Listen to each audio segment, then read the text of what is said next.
All right, listen up because what I'm about to tell you will flip the script on everything you thought you knew about avoiding partners. You know the ones hot and cold, push and pull, there one day, ghosting the next. You chase, they run, you try harder, they shut down. And then just when you finally give up, boom, they're back. Why? Not because of some mystery, not because of magic. There's a reason rooted in psychology, human behavior, and the stuff most people are too emotionally exhausted to unpack. But today, we're going to unpack it. And once you understand it, you'll never chase the same way again. Let's go. Avoidant attachment isn't just about someone being bad at relationships. It's deeper than that. It's a survival strategy, wired into the nervous system often from early life experiences. People with avoidant attachment styles have typically learned consciously or unconsciously that closeness equals vulnerability, and vulnerability led to pain. Maybe it was an emotionally unavailable parent. Maybe it was praise that only came with performance, or love that felt conditional. So as a child, they adapted, don't rely on others, stay self-sufficient. Keep emotions to yourself. That strategy may have helped them cope back then, but it wreaks havoc in adult relationships. Now fast forward to adulthood. They get into a relationship and things feel good at first. There's chemistry, laughter, maybe even a connection that surprises them. But as soon as things start to feel too close, when the emotional stakes get high, they start to pull away. They might suddenly get busy, become distant, or seem emotionally shut down. You're left wondering what just happened. Everything was fine, and now it feels like they're slipping away. That's the avoidant attachment cycle beginning to unfold. You reach out more, you over-explain. You try to reassure them, to get back to the version of them you first met, the one who was attentive and warm. But your efforts only push them further. They feel smothered. They interpret your need for connection as pressure or control, even if you're simply asking for clarity or closeness. Their system goes into self-protection mode. They might even begin rewriting the relationship in their head, telling themselves things like, this is moving too fast, or maybe we're not right for each other. The more you pursue, the more they retreat. It's not personal, it's patterned. This dynamic isn't because they don't care, it's because they've been wired to equate intimacy with danger. They might not even fully understand what's happening themselves. On the outside, they may seem calm, cold, or indifferent, but internally, their nervous system is doing exactly what it was trained to do, protect them from emotional overwhelm by creating distance. Ironically, this is often when their partner starts trying even harder, initiating more contact, expressing more love, asking for conversations. And to an avoidant, this just reinforces the urge to withdraw. It becomes a dance of anxiety and avoidance, closeness and distance, and neither person feels secure. But here's where things get really interesting. This cycle is predictable. It follows a rhythm. Once you see it clearly, you can almost map it out like clockwork. It begins with closeness and connection, followed by an avoidance internal alarm system going off. Then comes the withdrawal, the partner's pursuit, and the eventual breakdown of communication. But there's a twist, because the cycle doesn't just end when you stop chasing. That's actually when something unexpected happens. The avoidance starts to come back. Why? Because once you stop trying, once you detach emotionally and reclaim your power, the avoidant finally feels safe again. They sense the pressure has lifted. Your emotional energy isn't pulling on them anymore, and suddenly they're curious. They wonder why you're not reaching out. Their mind begins to replay the good moments.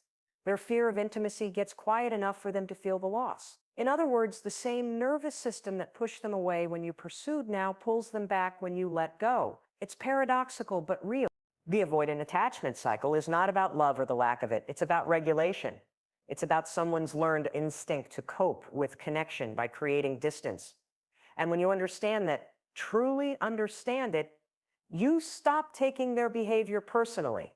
You stop blaming yourself. You stop thinking, if I just said this differently, or if I hadn't been so emotional, none of that would have changed the outcome, because their pullback wasn't about your words. It was about their wiring.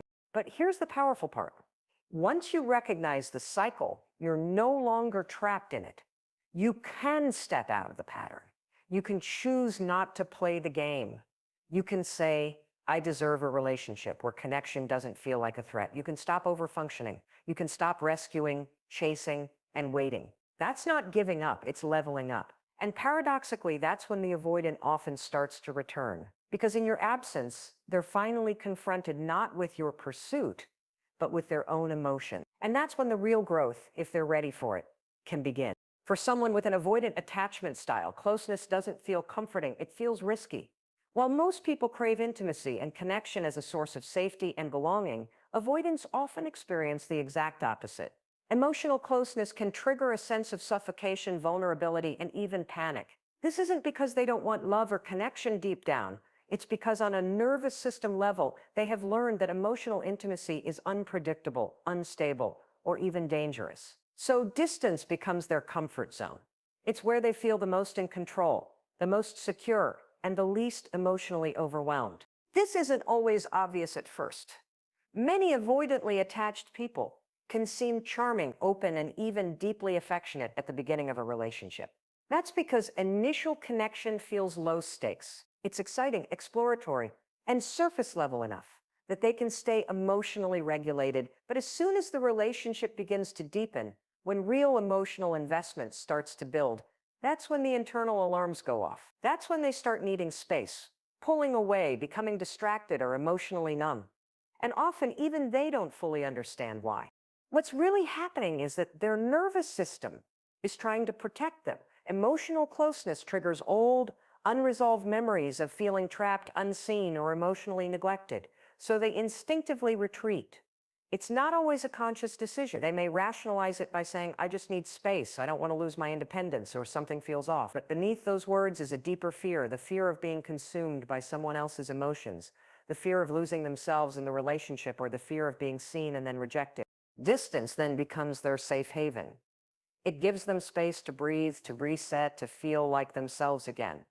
In fact, when they're alone, they often feel more at peace because they're not being asked to navigate emotional demands they don't know how to meet. They can compartmentalize their feelings, focus on work, hobbies, or routines, and avoid the emotional intensity that relationships inevitably bring. From the outside, this might look like coldness or indifference, but in reality, it's a survival mechanism. It's how they regulate overwhelming emotional input by shutting it out. Now, the tricky part is that this desire for distance doesn't mean they don't care. In many cases, they care deeply, but caring too much is exactly what terrifies them, because deep emotional involvement increases the chances of being hurt, disappointed, or abandoned. So instead of leaning into those feelings, they suppress them. They convince themselves that they're better off alone, or that the other person is too much or not right for them. This mental distancing helps justify the emotional withdrawal. It helps them feel safe again. For their partner, this can be incredibly confusing and painful. One minute, things are close and connected. The next, they feel like a stranger. The natural response is to try to reestablish connection, to talk it through, to show love, to seek reassurance. But these efforts, no matter how well-intentioned, often make the avoidant feel more trapped. They interpret the other person's desire for closeness as pressure or emotional dependency, and so they pull back further, reinforcing the very disconnection the partner is trying to resolve. What's important to understand here is that the avoidant is not necessarily trying to hurt anyone. They're trying to survive. They've built an entire identity around being self-sufficient, not needing anyone, and staying emotionally strong. Admitting they need connection or that someone else affects them deeply can feel like weakness, or worse, it can expose them to emotional risk. So they cling to distance as a way to protect their sense of self. It becomes a shield against vulnerability. Ironically, many avoidants actually long for connection deep down. They want love, intimacy, and partnership just like anyone else. But they want it on terms that don't threaten their autonomy or trigger their fears. This creates a paradox. They crave closeness, but when it arrives, they feel the need to escape it. So they often end up in a push-pull dynamic, drawing someone in, then backing away once it feels too real. The relationship becomes a tug of war between their desire for connection and their fear of losing control. Understanding this can be incredibly liberating, not just for the avoidant, but for the partner as well. When you realize that their distance isn't a personal rejection, but a deeply ingrained coping mechanism, you can stop internalizing and you can stop chasing and start choosing what you need, rather than trying to fix or decode them. You begin to see that their comfort with distance has nothing to do with your worth and everything to do with their wiring. Ultimately, distance feels safe to avoidance because it keeps them from confronting the parts of themselves they've never fully processed. It lets them stay in control, maintain emotional boundaries, and avoid the deep vulnerability that relationships inevitably require. But true growth, true connection only happens when they begin to recognize this pattern and start doing the inner work to challenge it. Because while distance may feel safe, it also keeps them lonely, stuck, and emotionally unavailable. And deep down, that's not what they really want. Something powerful happens when you stop trying so hard to fix a relationship with an avoidant partner. When you finally stop chasing, stop over-explaining, stop pouring emotional energy into someone who keeps pulling away, everything shifts. The entire dynamic flips. It's like a seesaw. When you're up, they're down. And when you come down, they finally start to rise. But this isn't just about mind games or reverse psychology. It's about energy, boundaries, and the deeply human experience of what happens when someone realizes they're no longer the center of your emotional world. At the heart of it is this: when you're constantly reaching out, over-giving, or emotionally laboring for connection, the balance of power leans heavily in one direction. Not because you're weak or needy, but because you're trying to hold something together that isn't being mutually nurtured. You're the one making the emotional investments, driving the conversations, and trying to create intimacy while they're dodging it. It becomes an emotional tug of war you can't win, because the more effort you put in, the more they feel the need to protect themselves by pulling away. Avoidant individuals often don't respond well to emotional intensity. When they sense someone is highly invested or emotionally dependent, their inner alarm system goes off. It's not that they don't want to be cared for. It's that they associate emotional closeness with the loss of independence, overwhelm, or pressure. So even your loving gestures can start to feel intrusive to them. The harder you try to get close, the more they withdraw, and the more they withdraw, the more you feel the urge to pursue. It's a toxic loop that feeds itself. But when you stop, when you step back emotionally, reclaim your energy, and redirect your focus inward, everything changes. First, you create emotional space. Not the kind of space that's designed to manipulate them into coming back, but the kind that allows you to breathe again. The kind of space that lets you remember who you are outside of this exhausting dynamic. You stop trying to decode every message. Stop overanalyzing every word and start reconnecting with your own peace. And that shift in energy is powerful, not just for you, but for them too. When an avoidant partner no longer feels that constant emotional pull, they experience relief at first. There's no one asking for intimacy, no one demanding connection. They finally feel free from the pressure they've associated with closeness. But with time, a different feeling begins to surface. One they're not as comfortable with: curiosity, then confusion, then something much deeper: loss. You see, when you were chasing, they could convince themselves that you were always going to be there. Your presence was predictable. Your affection was certain. They never had to miss you because you were emotionally available at all times. But when you stop showing up in the same way, when you detach and start prioritizing your own needs, their certainty begins to unravel. Suddenly, they're not the one in control. They no longer know what you're thinking or feeling. You're not reacting to them. You're not reaching out. And for someone who relied on emotional distance as a way to regulate their world, this unpredictability can be deeply unsettling. For the first time, they're forced to sit with their own emotions. They begin to reflect, not because you told them to, but because your silence holds up a mirror. This is where the power shift truly takes place. You're no longer at the mercy of their emotional availability. You're not waiting for breadcrumbs, not begging for clarity. You're grounded in yourself again. That self-assurance, that emotional autonomy speaks volume. And ironically, it's often what draws them back. Avoidants may not respond well to emotional pursuit, but they do respond to absence because it triggers something they've long buried: the fear of losing a good thing, the fear of losing you.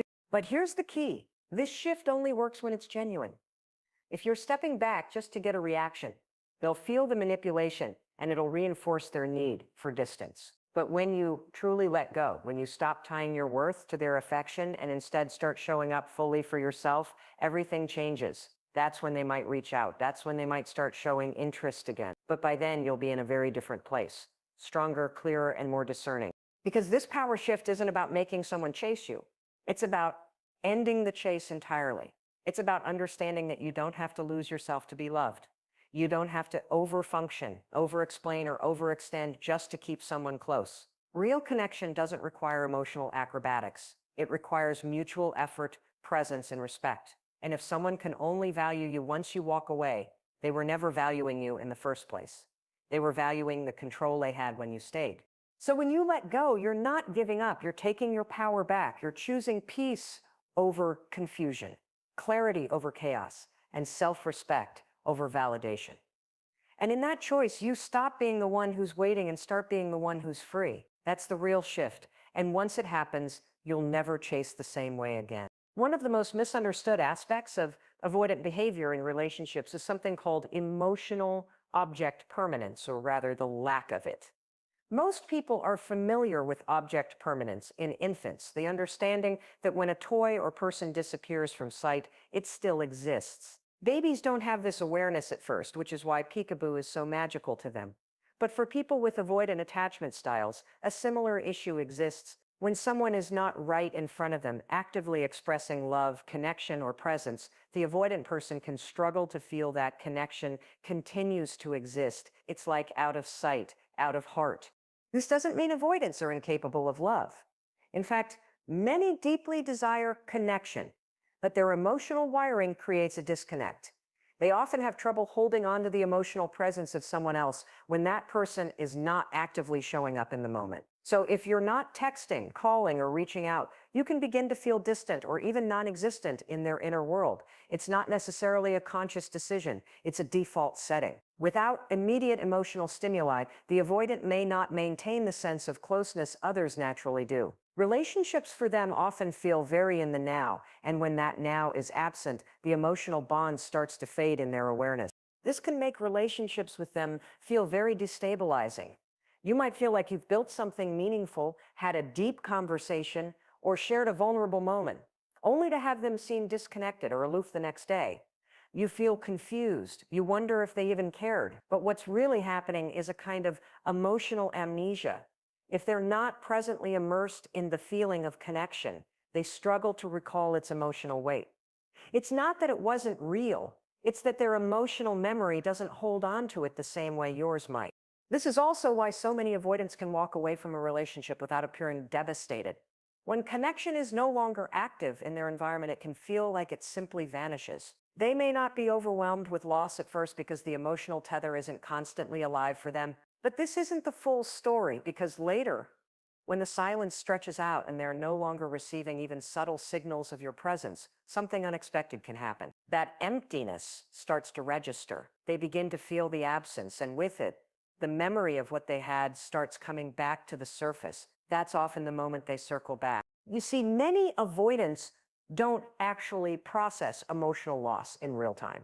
They avoid it, suppress it, or detach from it completely. But when someone is truly gone, when their presence, affection, and energy are no longer filling the space, the avoidant may suddenly realize they miss that connection.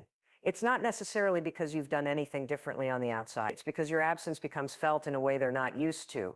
And only when they have the space to sit in that stillness without your energy trying to close the gap can they start to register what they once tried so hard not to feel. This is why pulling back, genuinely pulling back, not pretending, can be so powerful. It gives them the emotional space their system craves, but it also allows the natural consequence of that distance to unfold. The silence speaks louder than words. They don't hear from you, don't feel your emotional presence, and for the first time, they're left alone with the weight of their own emotional memory. And here's the irony: what they couldn't feel in your presence, they often begin to feel in your absence. Understanding emotional object permanence can help you stop internalizing their behavior. When they go quiet or distant, it's not necessarily about you. It's not proof you were unimportant or that the connection wasn't real. It's about how their brain and emotions function. And it also explains why they often come back, not because they've changed dramatically, but because the space gave them a chance to reconnect with what was previously emotionally muted. But this doesn't mean you should sit around waiting for them to feel your absence. It's not about stepping back to trigger a return. It's about recognizing that their inability to hold emotional connection in your absence is their challenge to work through. You don't have to keep reproving your love, reestablishing the bond, or keeping yourself on their emotional radar just to be remembered. That's exhausting. and it's not sustainable. Healthy love doesn't require constant reminders that it exists. So when you understand this concept, something inside you clicks. You stop blaming yourself. You stop thinking their withdrawal is your fault. You stop trying to fill the silence with more effort. And more importantly, you start to see the difference between real emotional intimacy and the illusion of connection built on proximity and performance. The truth is, love that disappears when you're not performing for it isn't love you should have to chase. And people who only remember your value when you're gone aren't always ready to receive the kind of love you have to offer. Emotional object permanence isn't just a psychological quirk, it's a signpost, a way of seeing clearly where someone is in their ability to hold emotional space and whether or not that space can include you when you're not constantly filling it. When you stop chasing an avoidant partner and genuinely let go, something begins to unfold in them that they didn't expect. Emotional reflection. Avoidant individuals are often so skilled at compartmentalizing their emotions that they rarely sit with uncomfortable feelings long enough to process them. They move away, distract themselves, dive into work, hobbies, routines, anything that keeps them from feeling too much. But when you stop reaching out, stop engaging, and most importantly, stop feeding the emotional dynamic they're used to, you create a silence that no distraction can fully erase. That silence becomes a mirror. At first, they feel relief. Avoidance usually associates space with safety. No one is asking them to talk about their feelings. No one is waiting for a response, pressing for answers, or expressing needs that make them feel inadequate or trapped. So the first wave is calm, even lightness. But then the silence stretches, and in that space, they're left with nothing but themselves and the emotional residue of what they pushed away. This is when reflection starts to creep in, often in subtle, slow ways. They might hear a song that reminds them of you, pass by a place you went together, scroll through old texts. These aren't dramatic movie moments. They're quiet internal nudges that begin to chip away at the wall they built. And because they're no longer having to defend themselves from emotional pressure, they can finally feel the weight of what they've lost. For the first time, they're not reacting to your pursuit. They're sitting in the stillness you left behind. What's important here is that avoidants aren't cold or heartless. They're defended. Their nervous systems are wired to avoid emotional overwhelm, and relationships, especially when deep feelings are involved, can feel threatening. But once the threat is gone, once the pressure to connect or explain themselves disappears, they have the bandwidth to feel, and when they finally feel safe enough to reflect, they often realize things they couldn't access before, that they miss your energy, that they took your presence for granted, that their fear drove you away. This doesn't mean they always come back with perfect clarity or a changed mindset, but it does mean they start to look inward. Maybe for the first time in a long time, they begin to recognize patterns. They think about how they've handled past relationships. They ask themselves why intimacy always seems to slip through their fingers. These are difficult questions for someone who has spent most of their life avoiding vulnerability, but they surface because your silence leaves them with no one else to focus on but themselves. And this is a crucial part of the journey, not just for them, but for you. Because you've stepped away, you've stopped trying to manage their emotions or win their attention. You've created the space for them to experience their own inner world without your emotional labor holding everything up. And here's the truth, people can't grow if someone else is always doing the emotional heavy lifting for them. Reflection requires discomfort. It requires silence. It requires the absence of the thing they've taken for granted. This is why pulling back isn't about punishment. It's about protection. You're protecting your own peace, yes, but you're also giving them the only real opportunity to confront themselves. If you stay in constant contact, keep checking in, keep proving your love, they never have to look at what's really going on inside them. They never have to feel the cost of their avoidance. They never have to ask themselves, what am I really afraid of? Or why do I keep pushing people away? Emotional reflection for an avoidant doesn't usually happen through confrontation. It happens in quiet moments when they realize the connection they dismissed isn't coming back to fill the space. It happens when they remember how safe you made them feel, even if they couldn't appreciate it at the time. It happens when they look around and realize the connection they once feared is now gone. And maybe, just maybe, they want it back. But here's the hard truth. Not all avoidants will act on that reflection. Some will feel the loss but stay stuck in their fear. Some will recognize the pattern but lack the tools to change it. And that's not your responsibility to fix. Your role was never to be the catalyst for someone else's healing. Your role is to honor your own emotional needs, to step back when connection becomes too one-sided, and to let go with grace. Because when you do that, you're not just creating space for them to reflect, you're choosing your own growth over someone else's avoidance. And that shift away from emotional caretaking and towards self-respect is where your own healing begins. The silence you leave behind doesn't just echo in their world. It transforms yours. It gives you the clarity you were missing, the peace you were craving, and the strength to stop settling for a love that only exists when you're doing all the work. Whether they return or not becomes secondary. What matters is that you found yourself in the quiet, and that's where real transformation begins. When you finally stop chasing someone with an avoidant attachment style, something unexpected often happens. They come back.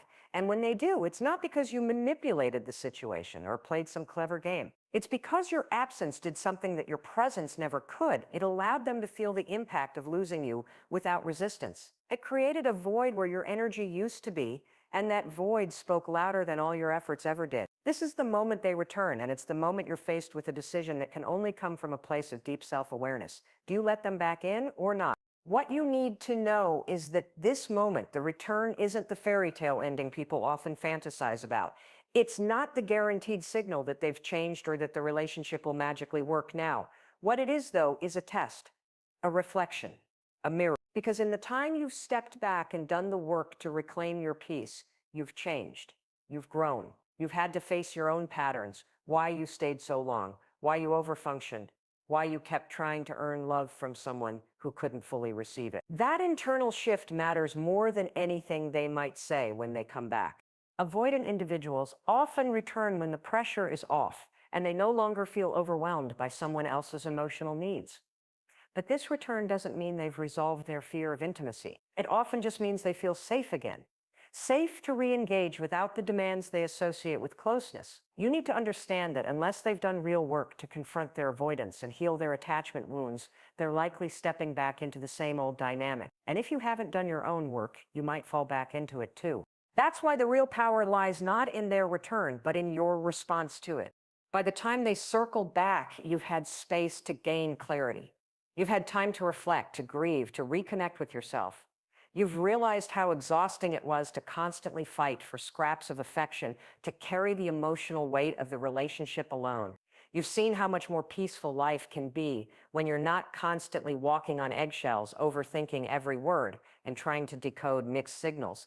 And in that space, your standards have quietly risen. So when they show up again, maybe with a, hey, I've been thinking about you, or I miss you, it's no longer enough because now you're seeing the pattern clearly.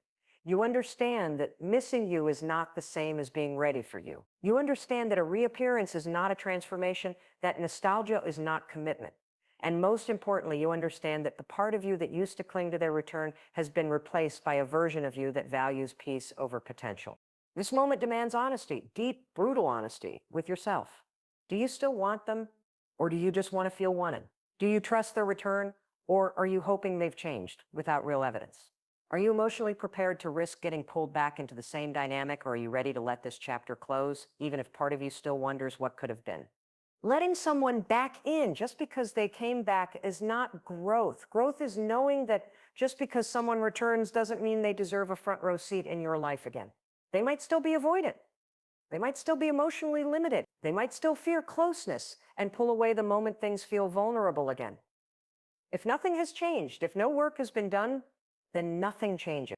On the other hand, if they've genuinely reflected, done the hard emotional work, and returned with not just words, but evidence of growth, you can meet that version of them with the new version of you. That might mean slowly rebuilding trust, setting clear boundaries, or having honest conversations about what you both need to feel safe and connected. But even then, it's no longer about fear of losing them. It's about choosing whether they're truly aligned with where you're going, not just where you've been.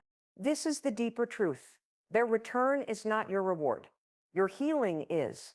Their return is not your closure. Your self-respect is. Their presence is not proof of your worth. Your peace, your clarity, your boundaries, that's where your worth lives now. So if they come back, take your time. Listen not just to their words, but to your body, your intuition, your experience. Ask yourself if what they're offering now is what you actually want, or if it just reminds you of what you once wished it could be. You're not the same person who once chased them. You've changed. And now the choice is entirely yours, not from a place of desperation, but from a place of power. Whether you choose to reconnect or walk away for good, make sure the decision comes from your healing, not your old wounds. Because at the end of the day, the most powerful comeback isn't theirs, it's yours. The moment you chose yourself over confusion, the moment you let go not just of them, but of the need to be chosen by someone who wasn't ready. And the moment you realized you were never waiting for them to come back. You were waiting to come back to yourself. So here's the truth. When you finally stop chasing, stop proving, stop bending yourself to fit into a space that was never built to hold all of you, something powerful happens. You come home to yourself. And in that stillness and that decision to let go, not to get them back, but to get you back, you reclaim your worth.